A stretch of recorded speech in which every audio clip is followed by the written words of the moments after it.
नमस्कार विद्यार्थियों, परीक्षा मंथन ऑफिशियल यूट्यूब चैनल पर आपका बहुत बहुत स्वागत है। विद्यार्थियों, यूपी पीसीएस परीक्षा नज़दीक आ रही है और आपके हित को ध्यान में रखते हुए एक महत्वपूर्ण निर्णय हमने लिया है। और निर्णय ये है कि प्राचीन भारत का इतिहास पूरा हो चुका है। प्राचीन भारत के बाद जब आता मध्यकालीन भारत है, फिर आधुनिक भारत है। लेकिन चूँकि अगर पिछले वर्षों का पेपर देखें तो सर्वाधिक प्रश्न आधुनिक भारत से पूछे जा रहे हैं। ऐसी स्थिति में हम क्या करेंगे कि पहले आधुनिक भारत आपका कर देते हैं और आधुनिक भारत के बाद फिर मध्यकालीन भारत करेंगे। तो आधुनिक भारत पहले हो जाने से आप उसको रिवाइज कर सकेंगे, तैयार कर सकेंगे और आपको लाभ ये मिलेगा कि वो पहले से आपको जो सबसे ज़्यादा प्रश्न जिस खंड से आने हैं वो पहले से ही आपका तैयार रहेगा। ठीक है, तो इसलिए ये निर्णय हमने लिया है कि प्राचीन भारत के बाद हम मध्यकाल का इतिहास ना पढ़ा करके पहले आधुनिक काल का इतिहास और फिर मध्यकाल का इतिहास पढ़ाएंगे। और संभवतः आप मेरी बात से न केवल सहमत होंगे बल्कि प्रसन्न भी होंगे, हाँ, कि ये बहुत उपयुक्त निर्णय आपके हित में है। तो ठीक है विद्यार्थियों, प्रारंभ करते हैं आधुनिक भारत का इतिहास। ठीक है,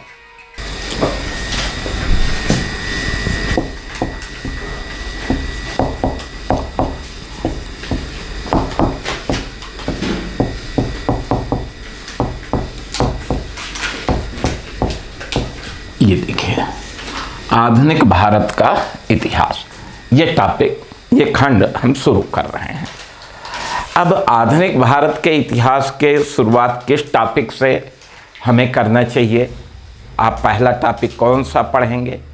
तो चूंकि आप सबको पता है कि आधुनिक भारत का इतिहास मुख्यतः भारत में ब्रिटिश शासन का इतिहास रहा है और इसका मतलब है कि हमें यूरोपियों के आगमन से आधुनिक भारत के इतिहास की शुरुआत करनी चाहिए।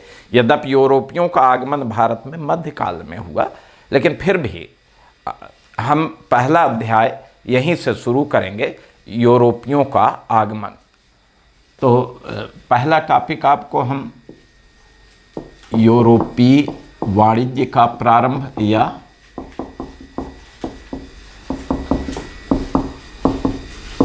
यूरोपियों का आगमन।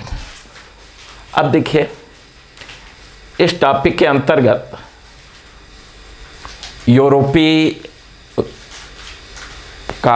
यूरोपियों का भारत में आगमन क्यों होता है, किस कारण से वो भारत आए, ये बिंदु जानने के साथ साथ आपको ये जानना है कि यूरोपीय देशों में सबसे पहले किस देश के लोग भारत आए।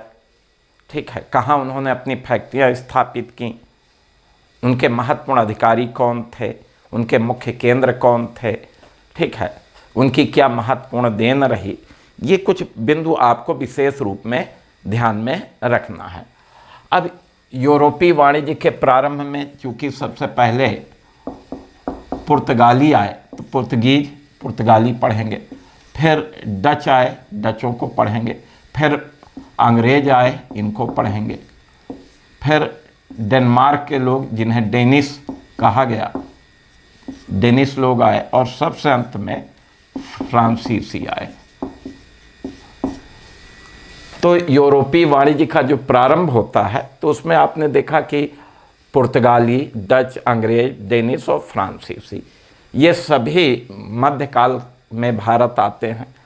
अब इनके बारे में आपको ये जानना है कि भाई पुर्तगाली कब भारत आए, पहली फैक्ट्री कहाँ स्थापित की, ठीक है, पुर्तगालियों के महत्वपूर्ण अधिकारी कौन थे, केंद्र कौन थे, इनकी क्या देन थी।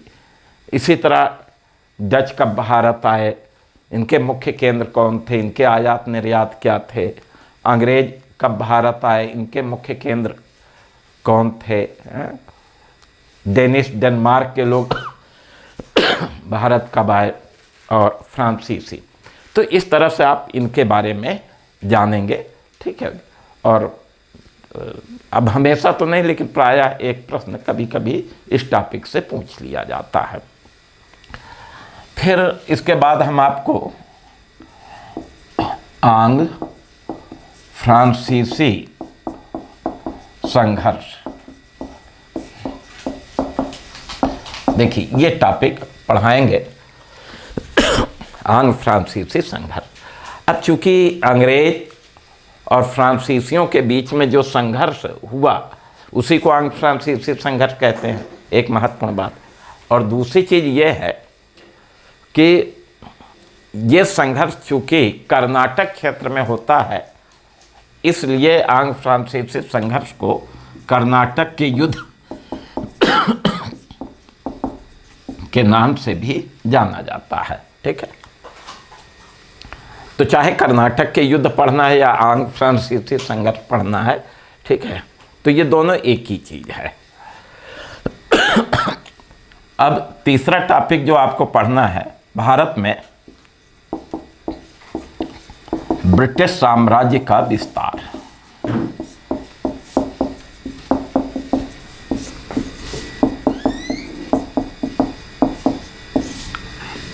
भारत में ब्रिटिश साम्राज्य का विस्तार। अब देखिए, तो भारत में ब्रिटिश साम्राज्य के विस्तार के क्रम में अंग्रेजों ने सबसे पहले बंगाल को जीता, फिर आप देखेंगे कि मैसूर विजय,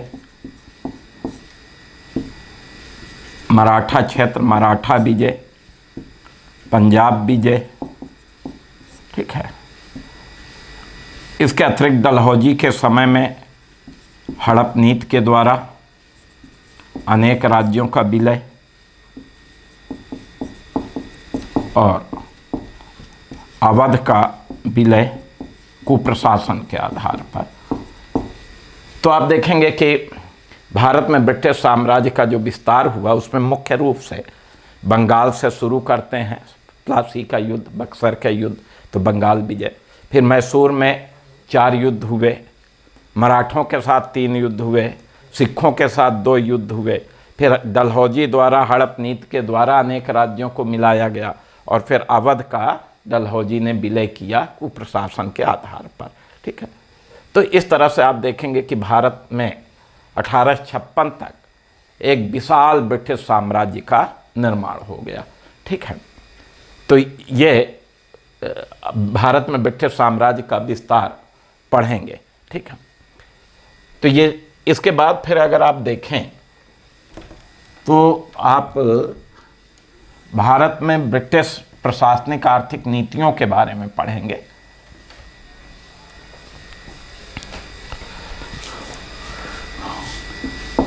भारत में ब्रिटिश प्रशासनिक नीतियां,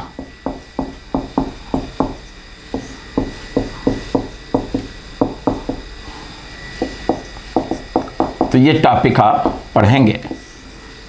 और ब्रिटिश प्रशासनिक नीतियों में आप पढ़ेंगे अंग्रेजों की भू राजस्व नीति। ठीक है, अब भू राजस्व नीति के अंतर्गत मुख्यतः स्थायी बंदोबस्त, रैयतवाड़ी बंदोबस्त और फिर आप महलवाड़ी बंदोबस्त। ठीक है, ये अंग्रेजों की 3 प्रमुख भू राजस्व नीतियां रही हैं। इनके बारे में आपको पढ़ना है, इनसे प्रश्न आते हैं, इसलिए इनको अध्ययन जरूरी है। फिर अंग्रेजों की न्याय व्यवस्था, तो भारत में जो आधुनिक न्याय व्यवस्था प्रारंभ होती है तो वो आप देखेंगे तो विशेष रूप से वारेन हेस्टिंग के समय से आधुनिक न्याय व्यवस्था प्रारंभ होती है। फिर कॉर्नवालिस ने इसमें व्यापक बदलाव किया, फिर लॉर्ड हेस्टिंग्स के समय में कुछ परिवर्तन आए, विलियम बेंटिंग ने काफ़ी बदलाव किया, परिवर्तन, और लॉर्ड कैनिंग के समय में भी। तो मुख्यतः आप देखेंगे कि जो ब्रिटिश न्याय व्यवस्था थी, किनके किनके समय में क्या परिवर्तन आए, उन्हें आपको पकड़ना। देखो, जब उस कहाँ कहाँ बदलाव आए, किसके काल में क्या बदलाव आए, तब तुरंत आपको प्रश्न मिलेगा। ठीक है, तो इसी तरह से नागरिक प्रशासन के बारे में,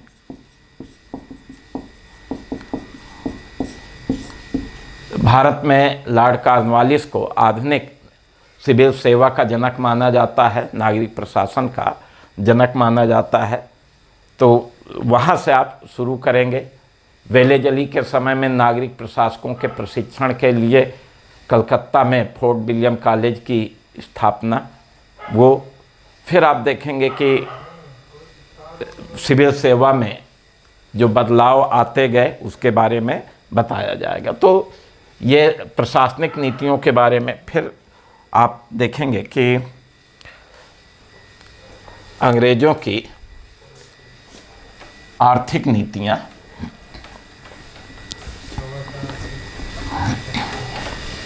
ब्रिटिश आर्थिक नीतियाँ, ठीक है। अब ब्रिटिश आर्थिक नीतियों के अंतर्गत आप पढ़ेंगे उपनिवेशवाद एवं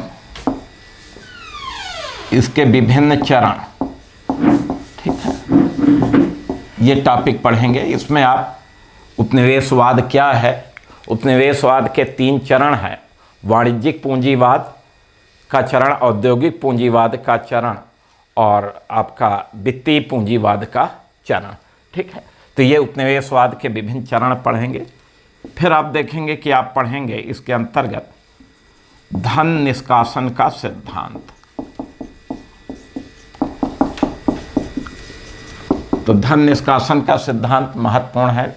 दादा भाई नौरोजी ने सर्वप्रथम धन निष्कासन का सिद्धांत दिया, ये क्या है बताया जाएगा। फिर भारत में हस्तशिल्प उद्योगों का विनाश। देखिए, अंग्रेजों की जो आर्थिक नीतियां रही हैं, उन नीतियों का एक परिणाम यह था कि जो भारत का हस्तशिल्प उद्योग था, तो भारत के हस्तशिल्प उद्योगों का क्या हुआ, विनाश हुआ, नष्ट हो गए। तो उसके पीछे क्या कारण थे, वो सारी चीज़ें आप पढ़ेंगे। इसके बाद फिर आप भारत में रेलवे का विकास पढ़ेंगे, कैसे हुआ, क्या कारण थे ये रेलवे का विकास। फिर आप देखेंगे कि वाणिज्यिक फसल या नकदी फसलों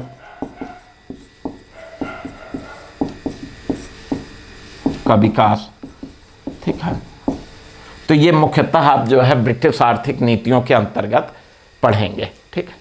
तो अंग्रेज़ों की प्रशासनिक नीतियां क्या थी, अंग्रेज़ों की आर्थिक नीतियां क्या थी, ये आप जो है अध्ययन करेंगे। ये दोनों टॉपिक बहुत ही महत्वपूर्ण हैं। निश्चित रूप से इन टॉपिकों से प्रश्न पूछे जाते हैं, ठीक है। आगे के अगर हम टॉपिक देखते हैं तो अंग्रेज़ों की ये जो प्रशासनिक आर्थिक नीतियां रही हैं, इससे देश में बहुत ज़्यादा असंतोष व्याप्त होता है। और उन असंतोष का परिणाम ये हुआ कि ब्रिटिश शासन के विरुद्ध जो असंतोष पैदा हुआ, तो विद्रोह प्रारंभ होते हैं, कई प्रकार के विद्रोह हुए। तो सबसे पहले फिर आपको पढ़ना है 1857 का विद्रोह। तो ये एक महत्वपूर्ण टॉपिक है, 1857 का विद्रोह। एक प्रश्न आपको इसके अंतर्गत जरूर मिलेगा।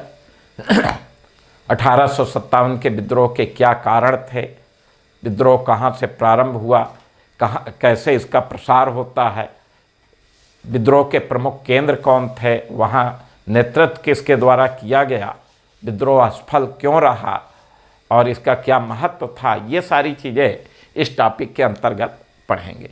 इसके अतिरिक्त आप फिर पढ़ेंगे जनजाति विद्रोह, आदिवासी विद्रोह, ठीक है। तो देखिए, ये जो आदिवासी विद्रोह या जनजाति विद्रोह है, ये भी महत्वपूर्ण है। और ब्रिटिश शासन के अंतर्गत आप देखेंगे कि हमारी जो आदिम जातियां थीं, उनमें भी असंतोष पैदा हुआ और फिर अनेक आदिवासी विद्रोह होते हैं, संथाल विद्रोह, मुंडा विद्रोह, कोल विद्रोह, खासी विद्रोह, हाँ, खोंडा डोरा विद्रोह, इस तरह से आप देखेंगे कि भील विद्रोह, अनेकों विद्रोह होते हैं, उनके बारे में पढ़ेंगे। फिर कुछ अन्य विद्रोह हैं, उनके चर्चा करेंगे। कुछ किसान आंदोलन हैं, किसान आंदोलनों को पढ़ेंगे। तो ब्रिटिश शासन के असंतोष के परिणाम स्वरूप आप देखेंगे कि ये जो विद्रोह होते हैं उनका आपको अध्ययन करना है। ठीक है, इन विद्रोहों से भी प्रश्न पूछे जाते हैं। इसके बाद फिर आप देखेंगे कि आप पढ़ेंगे 19वीं शताब्दी का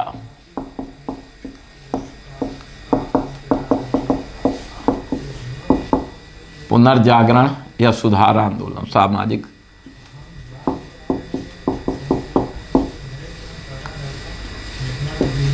ठीक है, 19वीं शताब्दी का पुनर्जागरण, इसी को 19वीं शताब्दी का सामाजिक धार्मिक सुधार आंदोलन के नाम से जाना जाता है।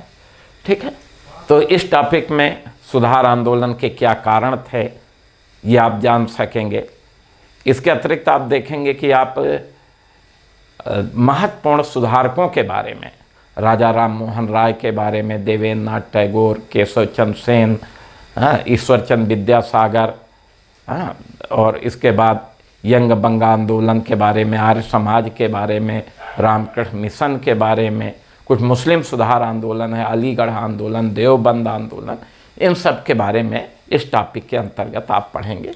इसी तरह भारत में आधुनिक शिक्षा का विकास,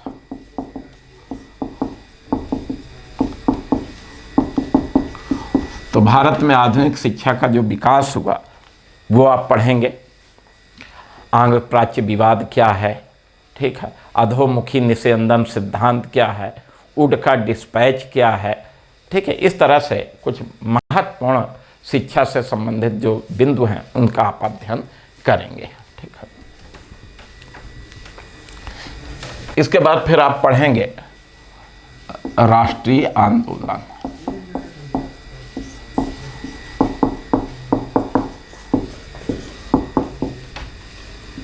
अठारह से लेकर 1947 तक।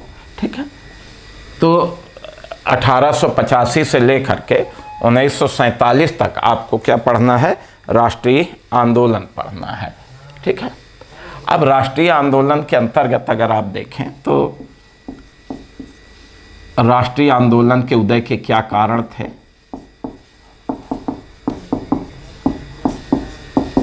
ये पढ़ेंगे। फिर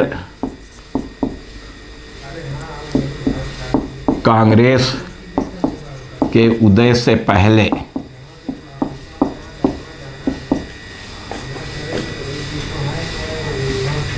भारत की राजनीतिक संस्थाएं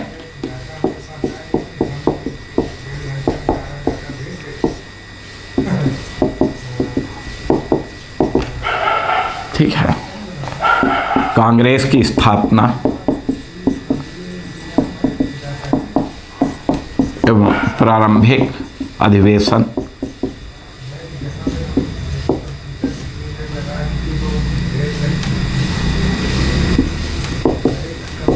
ये पढ़ेंगे। फिर कांग्रेस आंदोलन के विभिन्न चरण, कांग्रेस आंदोलन का प्रथम चरण 1885 से 1905, इसे उदारवादी चरण के नाम से जाना जाता है, उदारवादी चरण। दूसरा द्वितीय चरण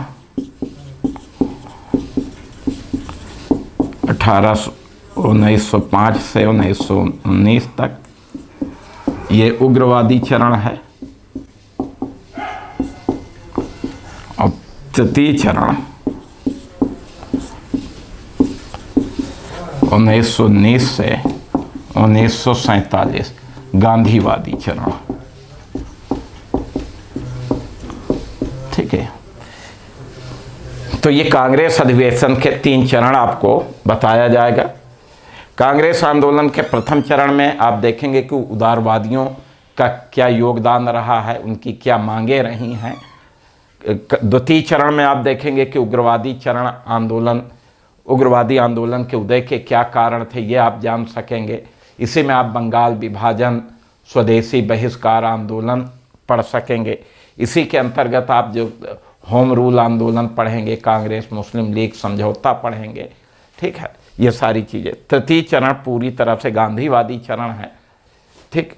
गांधीवादी चरण में आप देखेंगे कि असहयोग आंदोलन, स्वराज दल की स्थापना, साइमन कमीशन, गोलमेज सम्मेलन का आयोजन, गांधी इरविन पैक्ट, सांप्रदायिक पुरस्कार, प्रांतीय चुनाव, अगस्त प्रस्ताव, व्यक्तिगत सत्याग्रह, उसके बाद Atlantic charter, Cripps mission, Bharat छोड़ो आंदोलन, बेबल योजना, फिर आप देखेंगे कैबिनेट मिशन और माउंटबेटन योजना, भारत स्वतंत्रता अधिनियम, ये सारी चीज़ें। और इसके बाद फिर आप पढ़ेंगे क्रांतिकारी आंदोलन। राष्ट्रीय आंदोलन के अंतर्गत ही क्रांतिकारी आंदोलन के अंतर्गत आप देखेंगे कि क्रांतिकारी संस्थाओं के बारे में पढ़ेंगे कि कौन कौन से क्रांतिकारी संस्थाएं थी, उसके नेता कौन थे, उन्होंने क्या कार्य किए। व्यायाम मंडल, अभिनव भारत, अनुशीलन समिति, भारत माता समिति, ठीक है, और हिंदुस्तान रिपब्लिकन एसोसिएशन, नौजवान भारत सभा, चटगांव रिपब्लिकन आर्मी, आज़ाद हिंद फौज, ये सारे क्रांतिकारी आंदोलन के अंतर्गत। तो इस तरह से आप देखेंगे कि यह आप राष्ट्रीय आंदोलन का अध्ययन करेंगे। इसके अतिरिक्त अगर आप देखें तो आधुनिक भारत में जो ब्रिटिश शासनकाल के अंतर्गत महत्वपूर्ण अधिनियम आते हैं, उनके बारे में हम बताएंगे। महत्वपूर्ण अधिनियमों के क्या विशेषता रही हैं। फिर आप देखेंगे कि जो गवर्नर जनरल एवं वायसराय हुए, इनके बारे में। इसके बाद फिर नेहरू युग 1947 से 64 तक ये पढ़ाया जाएगा। तो आधुनिक भारत का ये पाठ्यक्रम हमने आपको बताया कि ये चीज़ें आपको विशेष रूप से पढ़नी हैं, ठीक है। तो सबसे पहले तो हमने आधुनिक भारत के पाठ्यक्रम या सिलेबस को डिस्कस किया, उसको आप जान सके, ठीक है।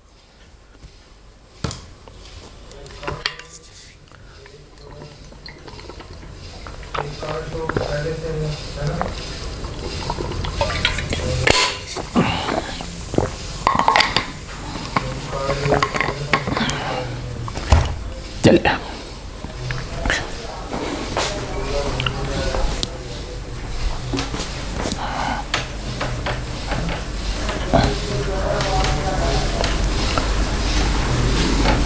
तो विद्यार्थियों, आपने आधुनिक भारत का पाठ्यक्रम अर्थात सिलेबस जान लिए। अब शुरू करते हैं पहले टॉपिक से।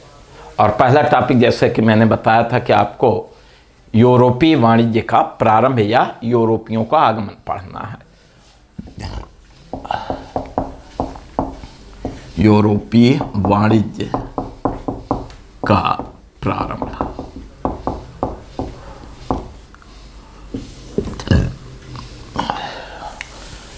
यूरोपियों का भारत आगमन या यूरोपीय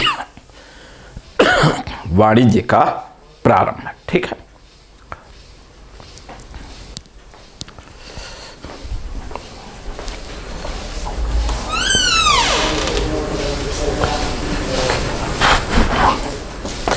देखिए, यूरोपीय वाणिज्य के प्रारंभ के अंतर्गत ऐसा नहीं था कि मध्यकाल से पहले भारत का यूरोप के साथ व्यापारिक संबंध नहीं थे।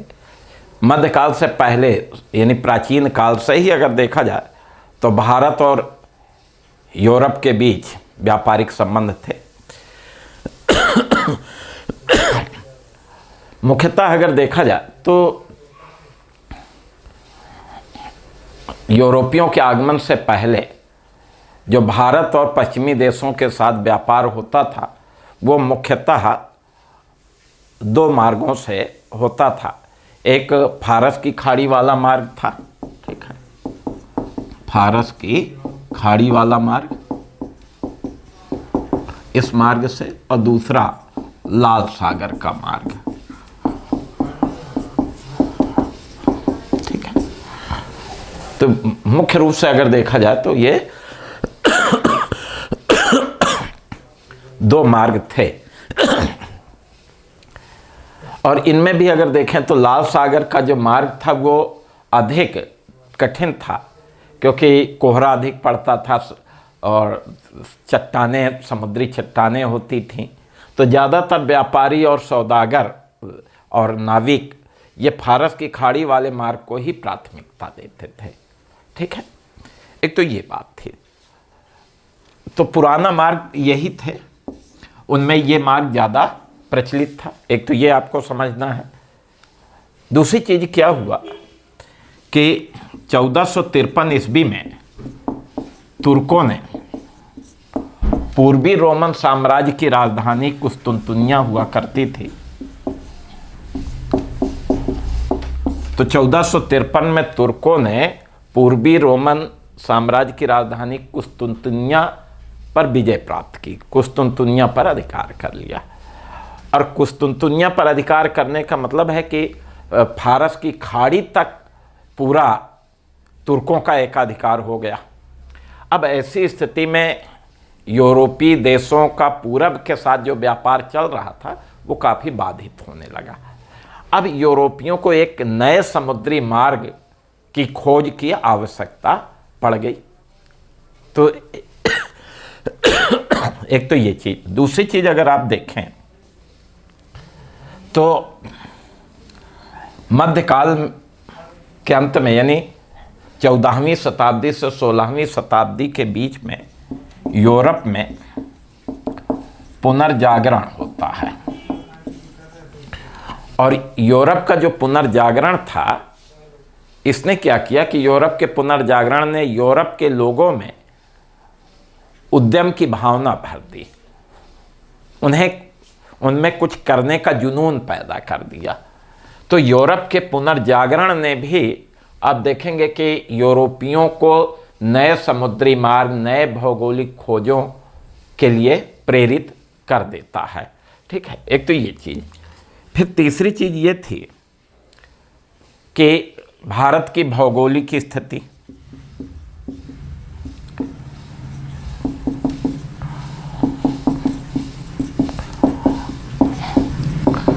अब भारत की भौगोलिक स्थिति दो तरह से आप समझें तो पहली चीज़ तो यह है कि भारत के अधिकांश क्षेत्र समुद्र तटीय क्षेत्र, भाई पश्चिमी समुद्र तट, दक्षिणी समुद्र तट, पूर्वी समुद्र तट, तो बहुत सारे क्षेत्र समुद्र के किनारे। और दूसरी चीज़ ये है कि भारत अनेक जलवायु वाला देश है और यहाँ अनेक प्रकार की वस्तुएं उत्पन्न होती थी जो यूरोप में नहीं पैदा होती थी। तो ऐसे में यूरोप वासियों को जो भारत की भौगोलिक स्थिति है, अनेक बंदरगाह उपस्थित है, समुद्री किनारा था और बहुत सारी वस्तुएं उपलब्ध थी, इसके कारण उन्हें भारत आने के लिए प्रेरणा मिल गई, ठीक है। इसके अतिरिक्त धार्मिक कारण भी था। यूरोपियों में ये था कि पूर्वी देशों में ईसाई धर्म का प्रचार प्रसार किया जाए, ईसाई संस्कृति का प्रचार प्रसार हो, जिससे कि पूरब के आर्थिक लाभ को प्राप्त किया जाए। और इसके अतिरिक्त आप देखेंगे कि पुर्तगालियों को प्राप्त लाभ यूरोप वासियों के लिए प्रेरणा बना, क्योंकि 1498 में जब पहली बार वास्को डी गामा एक पुर्तगाली भारत आया और भारत से जो सामान ले गया यूरोप में, वो सारे अभियान खर्च निकालने के बाद 60 गुना अधिक मूल्य पर बिका। तो जब इतना लाभ यूरोप के अन्य देशों को पता चला कि इतना लाभ प्राप्त हुआ, तो उनको प्रेरणा मिली कि चलिए भारत पहुंचा जाए, वहाँ अपनी बस्तियाँ स्थापित करें, भारत से व्यापार करें। तो इस तरह से हम देखते हैं कि कई कारण थे जिसके चलते यूरोपियों का भारत आगमन होता है। ठीक है।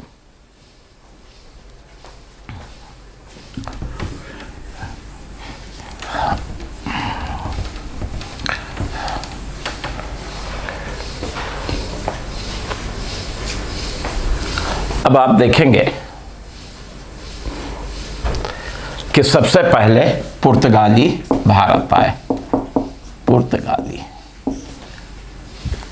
यानी आपको ये जानना है कि आधुनिक काल में जो यूरोपीय भारत आए उनमें सबसे पहले कौन आया और फिर किस क्रम में आए। ठीक है।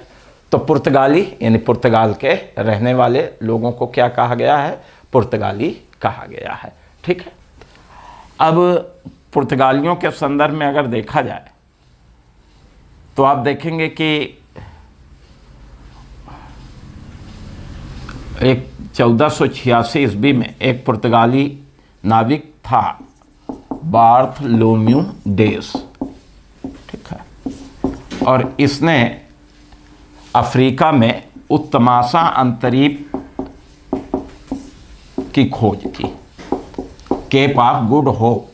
तो केप ऑफ गुड होप यानी उत्तमासा अंतरीप को 1486 में एक पुर्तगाली नाविक बार्थलोम्यू डेस ने खोज लिया। यानी पुर्तगाल से और अफ्रीका तक का रास्ता पता हो गया। ठीक है।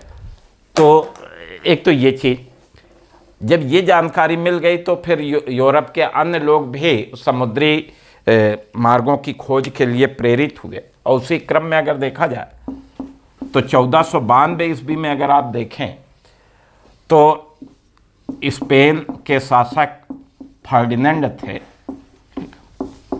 और इन्हीं के सहयोग से कोलंबस नामक एक जो नाविक था, कोलंबस मूलतः इटली का रहने वाला था लेकिन स्पेन के सहयोग से उसने अपनी यात्रा प्रारंभ की। और कोलंबस एकदम भारत की खोज के लिए निकला था लेकिन इसका जहाज भटक गया और फिर आप देखेंगे कि इसने अमेरिका की खोज की। ठीक है। और फिर ये खोजों का दौर चलता रहा। उसी क्रम में आप आगे देखेंगे कि 1498 ईस्वी में एक पुर्तगाली वास्को डी गामा हुआ। और वास्को डी गामा जो है ये पुर्तगाल से चलता है, उत्तमासा अंतरीप आता है और उन उत्तमासा अंतरीप के रास्ते से होते हुए ये भारत में मालाबार तट पर पहुंचा और यहाँ पर सबसे पहले कालीकट बंदरगाह पहुंचा। ठीक है। तो इस तरह से सबसे पहले 1498 ईस्वी में एक पुर्तगाली वास्को डी गामा जो है वो भारत आता है और भारत में सबसे पहले कहाँ पहुँचता है? कालीकट, केरल में स्थित है कालीकट। तो यहाँ वास्को डी गामा कालीकट पहुँचता है। तो ये प्रथम पुर्तगाली जो भारत आया। ठीक है। वो कौन था? Vasco D gamma. कहाँ कब आया? 1498 में। कहाँ आया? कालीकट में। अब कालीकट का इस समय राजा जमोरिन था। ठीक है। और राजा जमोरिन ने वास्को डी गामा का स्वागत किया और अपने क्षेत्र से, अपने इलाके से जो है मसाले और अन्य जड़ी बूटियां ले जाने की अनुमति प्रदान कर दी। और इस तरह से वास्को डी गामा प्रथम पुर्तगाली हुआ जो भारत आया, कालीकट आया, जमोरिन यहाँ का शासक था, स्वागत किया और यहाँ से मसाले जड़ी बूटियाँ ले जाने की अनुमति दी। अब वास्को डी गामा द्वारा भारत से जो सामान पुर्तगाल लाया गया, आप सोचिए कि सारे अभियान खर्चा निकालने के बाद 60 गुना लाभ मिला। यानी सारा खर्चा निकालने के बाद सामान जो यहाँ से पुर्तगाल ले गया वो कितने मूल्य पर बिका? 60 गुना अधिक मूल्य पर बिका। तो अब आप समझ सकते हैं कि यूरोप वालों का भारत के साथ जो व्यापार था कितना लाभप्रद था। और इस लाभ को देख करके फिर अन्य यूरोपीय देशों को भी प्रेरणा मिली कि अगर भारत के साथ व्यापार इतना लाभप्रद है तो क्यों ना हम भारत के साथ व्यापार करें। तो आगे फिर आप देखेंगे कि हॉलैंड के लोग, ब्रिटेन के लोग, फ्रांस के लोग, ये सब भारत आते हैं। वो आगे हम आपको बताते हैं। ठीक है। तो सबसे पहले वास्को डी गामा आया। इसके बाद फिर पुर्तगालियों का आगमन चलता रहा अब पुर्तगालियों ने जब भारत के साथ व्यापार के लाभ को देखा तो उन्होंने भारत में एक व्यापारिक बस्ती बसाने का निर्णय लिया। और फिर आप देखेंगे कि 1502-3 में पुर्तगालियों ने अपनी पहली फैक्ट्री कोचीन में स्थापित की, केरल में कोचीन। तो पुर्तगालियों की प्रथम फैक्ट्री कहाँ स्थापित हुई? तो पुर्तगालियों की पहली फैक्ट्री कहाँ स्थापित होती है? कोचीन में 1502-3 में। इसे आपको ध्यान में रखना है। अब यहाँ जो यूरोपीय फैक्ट्री है, यह यूरोपीय फैक्ट्री से तात्पर्य क्या है ये अगर आप देखें तो यूरोपीय लोग जिस स्थान पर अपनी बस्ती बसाते थे, अपने माल गोदाम बनाते थे, व्यापार केंद्र बनाते थे, उसी को वो लोग कारखाना या फैक्ट्री का नाम देते थे। ठीक है, तो इनकी पहली फैक्ट्री कोचीन में बनी। अब पुर्तगाली सरकार ने ये नियम बनाया, पुर्तगाल की सरकार ने, कि भारत में एक पुर्तगाली गवर्नर की नियुक्ति की जाएगी। इसी क्रम में आप देखेंगे कि अल्मीडा ये पहला पुर्तगाली गवर्नर बन के भारत आया। 1505 से 9 तक रहा।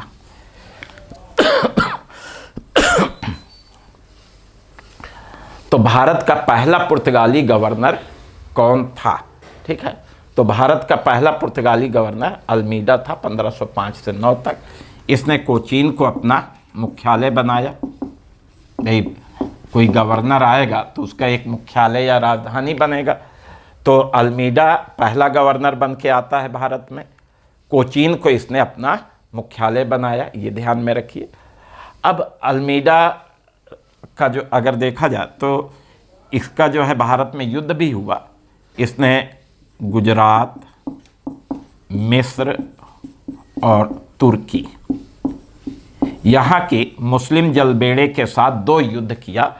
पहले युद्ध में तो अल्मीडा पराजित होता है, लेकिन दूसरे युद्ध में इसने ये संयुक्त तुर्की या मुस्लिम जलबेड़े को पराजित करके इसने दीव पर अधिकार कर लिया, दमन दीव।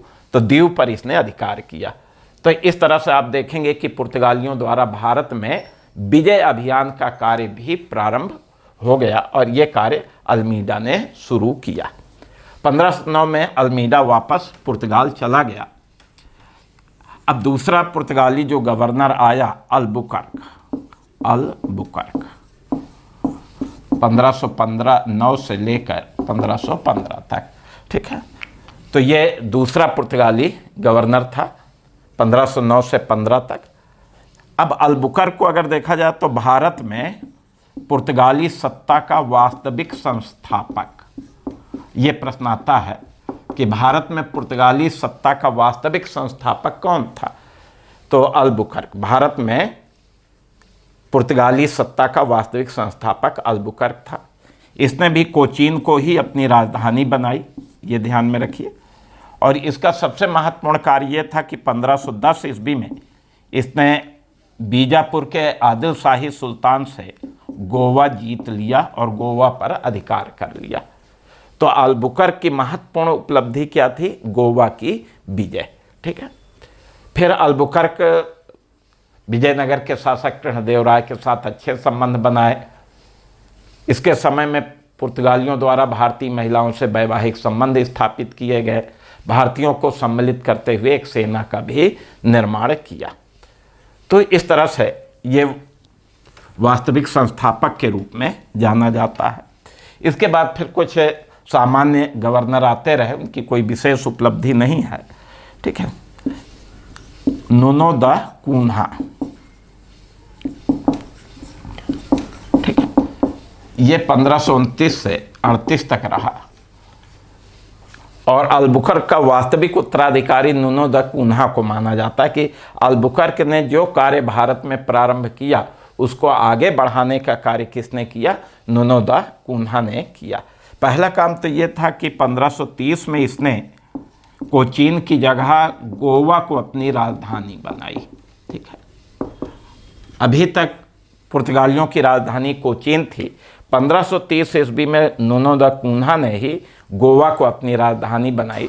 एक बार जब ये राजधानी बनी तो अंत तक यानी 1561 ईस्वी तक ये भारत में पुर्तगालियों की राजधानी बनी रही। ठीक है, तो एक तो ये महत्वपूर्ण कार्य था। दूसरा कार्य ये था कि अभी तक तो पुर्तगाली पश्चिमी समुद्र तट पर ही इनके व्यापारिक केंद्र थे, वहीं से ये लोग व्यापार करते थे।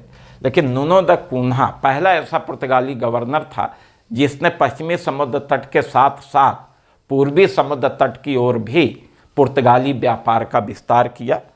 और इसने आप देखेंगे कि बंगाल में हुगली में अपनी बस्ती स्थापित की, मद्रास के निकट सैन थोम यहाँ अपनी बस्ती स्थापित की। तो इसी के समय में बंगाल में हुगली और मद्रास के निकट सैन थोम में पुर्तगाली बस्तियों की स्थापना होती है। अब पश्चिमी समुद्र तट के साथ साथ पूर्वी समुद्र तट की तरफ भी पुर्तगाली सत्ता का विस्तार हो गया। पश्चिम में आप देखें कोचीन, गोवा, बम्बई, सूरत, इन सारे क्षेत्रों में पुर्तगालियों का अधिकार था। इनके अतिरिक्त पूर्वी क्षेत्रों में हुगली, सैन थोम आदि क्षेत्र। और इस तरह से आप देखेंगे कि पूर्वी और पश्चिमी दोनों समुद्र तट पर पुर्तगाली सत्ता का विस्तार हुआ। मुख्य रूप से पुर्तगाली भारत से मसाले के व्यापार पर बल देते थे। मसाले के व्यापार पर इन्होंने अपना एकाधिकार स्थापित कर लिया था। 1595 ईस्वी तक इनका एकाधिकार बना रहा। उसके बाद फिर आप देखेंगे कि इनका अन्य यूरोपीय शक्तियों से संघर्ष प्रारंभ हो गया। 1595 ईस्वी में डचों ने पुर्तगाली एकाधिकार को तोड़ते हुए पूर्वी देशों की यात्रा की। ठीक है, तो पुर्तगाली एकाधिकार को किसने तोड़ा था? हॉलैंड के लोग, जिन्हें डच कहा जाता है। ठीक है, इन लोगों ने और डचों ने पुर्तगालियों को पराजित करके दक्षिण पूर्व एशिया के केंद्रों पर अधिकार कर लिया। ठीक है, तो डचों ने पुर्तगालियों को पराजित करके दक्षिण पूर्व एशिया के जो पुर्तगाली केंद्र थे, मलक्का वगैरह, वहाँ पर इन्होंने क्या किया? अधिकार कर लिया था। अंग्रेज भी पीछे नहीं रहे, अंग्रेज भी आए और 1611 ईस्वी में आप देखेंगे कि सूरत के निकट स्वाली बंदरगाह पर अंग्रेजों और पुर्तगालियों के बीच युद्ध हुआ, जिसमें पुर्तगाली पराजित हो जाते हैं और फिर अंग्रेजों का दबदबा भी भारत में बनने लगा। तो इस तरह से डच लोग दक्षिण पूर्व एशिया में और अंग्रेजों ने भारत में पुर्तगालियों को कड़ी चुनौती दी और इनके अनेक क्षेत्रों पर अधिकार कर लिए। अब पुर्तगाली लोग बहुत दिनों तक भारत में रहे, यहाँ तक कि देश 1947 में आज़ाद हो गया था, लेकिन गोवा, दमन और दीव यहाँ पर पुर्तगालियों का अधिकार बना रहा। ये क्षेत्र स्वतंत्र नहीं हुए थे और 1961 ईस्वी तक इन क्षेत्रों पर इनका अधिकार बना रहा, गोवा, दमन और दीव पर। और 1961 में भारत सरकार ने जो है पुर्तगालियों के विरुद्ध ऑपरेशन विजय अभियान चलाया और इसके माध्यम से पुर्तगालियों को पराजित किया और पुर्तगालियों को देश से निष्कासित करके गोवा, दमन, दीव को भी स्वतंत्र करा लिया। तो अंतिम रूप से पुर्तगाली भारत से कब गए? 1961 ईस्वी में गए। ठीक है, अब पुर्तगालियों की कुछ महत्वपूर्ण देन भी रही है, वो आप देख लेंगे।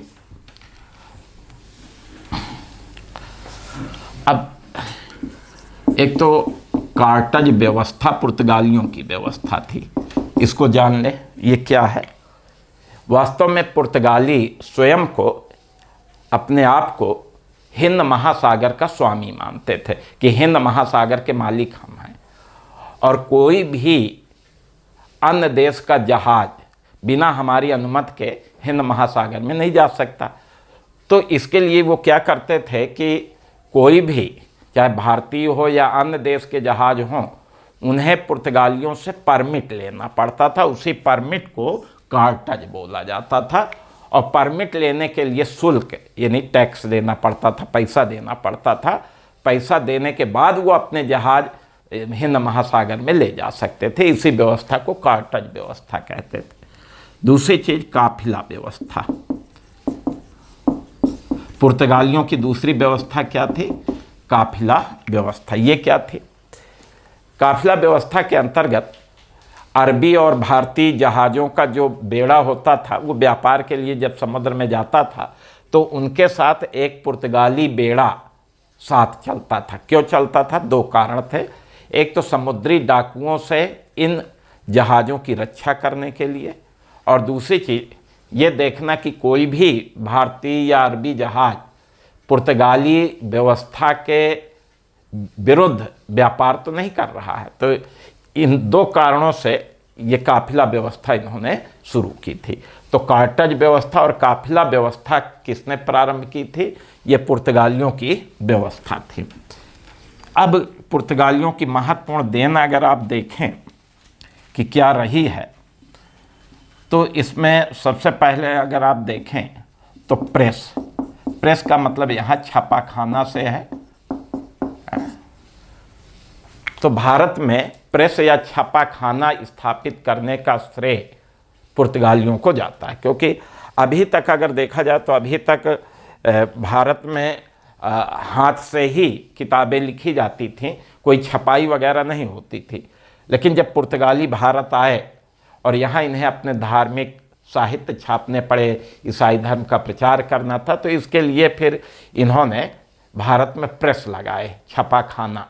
और सबसे पहले आप देखेंगे कि 1556 ईस्वी में इन्होंने गोवा में पहला प्रेस लगाया, पहला छापाखाना लगाया था। तो ये भारत में जो प्रेस है, छापाखाना है, ये वास्तव में पुर्तगालियों की देन है, एक महत्वपूर्ण देन है। दूसरी चीज़ अगर देखा जाए तो तंबाकू, ये भारत में जो तंबाकू ही ये पुर्तगालियों की देन है। भारत में पुर्तगालियों के आने से पहले तंबाकू नहीं पैदा होती थी, लेकिन चूंकि पुर्तगाली भारत आने से पहले अमेरिका वगैरह से भी व्यापार करते थे, तो ये अमेरिका से जो है वहाँ तंबाकू पैदा होती थी। तो अमेरिका से तंबाकू ले आए और भारत में तंबाकू की खेती शुरू कराई कि यहाँ खेती करा करके इसको दक्षिण पूर्वी एशिया देशों को निर्यात करेंगे। तो इसके लिए तंबाकू की खेती पुर्तगालियों ने शुरू कराई। यानी 1500 ईस्वी के बाद ही भारत में तंबाकू की खेती प्रारंभ होती है, और भारत में तंबाकू लाने का श्रेय किसे जाता है? पुर्तगालियों को जाता है। तो ये तंबाकू भी इन्हीं की देन है। इसके अतिरिक्त आप देखेंगे कि आधुनिक जलपोतों का निर्माण, तो ये जो भारत में आधुनिक जलपोत बनाए जाते हैं, तो ये तकनीक भी पुर्तगालियों ने भारत को ही दिया। तो प्रेस, तंबाकू, आधुनिक जलपोतों की तकनीक, ये सारी चीज़ें। इसके अतिरिक्त आप देखेंगे कि आलू, यानी पुर्तगालियों से पहले भारत में आलू नहीं होता था। आलू, शकरकंद, पपीता, संतरा, लीची, अनानास, फिर आपका मूंगफली, काजू, बादाम, ये सब पुर्तगालियों की देन है। यानी पुर्तगालियों के आने से पहले भारत में इनकी खेती नहीं होती थी, लेकिन पुर्तगाली चूँकि विभिन्न देशों से व्यापार होता था, तो वहाँ से ये जो है ये चीज़ें भारत में लाए और भारत में शुरू किए। तो इस तरह से आप देखेंगे कि भारत में सबसे पहले आने वाले पुर्तगाली थे। पुर्तगाली में वास्को डी गामा था। कहाँ आया? कालीकट में आया, पहला कारखाना कोचीन में, फिर बाद में गोवा को राजधानी बनाया। 1961 तक भारत में रहे। प्रेस, तंबाकू, आधुनिक जलपोतों के निर्माण की तकनीक, आलू, शकरकंद, पपीता, संतरा, लीची, अनानास, मूंगफली, काजू, बादाम, ये पुर्तगालियों की देन रही। तो ठीक है विद्यार्थियों, आज हम यहीं तक। कल हम इसके आगे जो यूरोपियों का आगमन हुआ, कल आपको बताएंगे। बहुत बहुत धन्यवाद।